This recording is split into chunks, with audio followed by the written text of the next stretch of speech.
Hello everyone, আসসালামু আলাইকুম। আশা করি সবাই ভালো আছেন।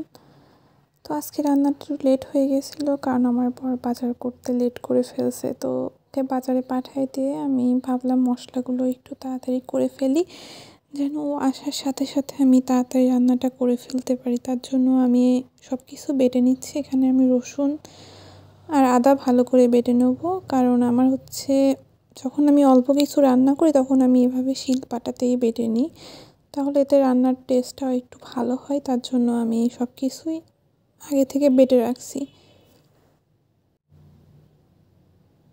এতে এবার আমি আদাগুলোকেও ভালো করে বেটে নেব। আর এদিকে আমি আগে থেকে ডালটাকে সেদ্ধ করে রাখছিলাম, তো এটাকে আমি ভালো করে একটু ঘেটে নিলাম। এরপরে আমি ডাউলটাকে তেলে দেবো। তার জন্য কড়াইতে তেল আর পেঁয়াজটা আমি একটু ভালো করে লাল করে ভেজে নেব। এরপরে যখন পেঁয়াজটা ভাজা হয়ে যাবে ওর মধ্যে আমি একটু জিরে দিয়ে দিলাম। আমার যেহেতু অনেক লেট হয়ে গেছে, এই জন্য আমি খুব তাড়াতাড়ি যত শর্টকাটে করা যায় সেভাবে রান্নাটা করতেছি।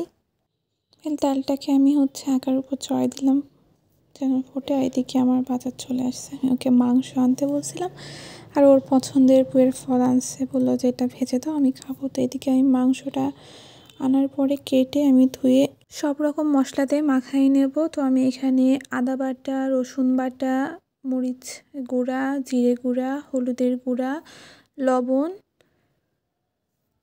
পেঁয়াজ, মরিচ সব কিছু দিয়ে ভালোভাবে মাখাই রেখে দেবো।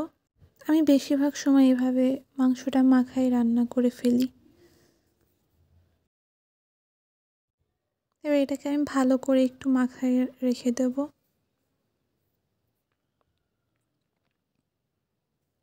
এটা আমার মাখানো প্রায় শেষ। এবার আমি চুলায় একটা কড়াই দিয়েছি, ওর মধ্যে একটু গরম মশলার ফল দিয়ে হালকা একটু নেড়ে নেব। তারপরে ওর মধ্যে মাংসটা আমি ঢেলে দেব, দিয়ে এবার আমি ভালো করে এটাকে একটু কষাই নেব।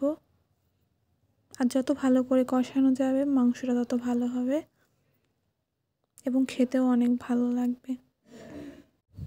এটা আমার মাংস কষানোটা প্রায় শেষ। এবার আমি এর মধ্যে পানি দিয়ে দেব।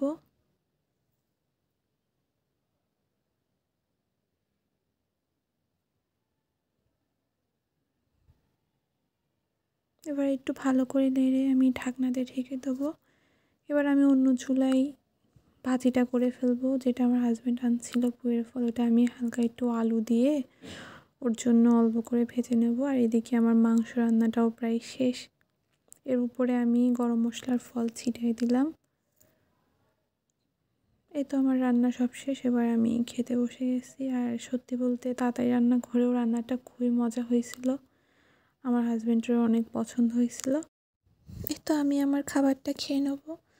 আর আজকের মতন এতটুকুই। আল্লাহ হাফেজ।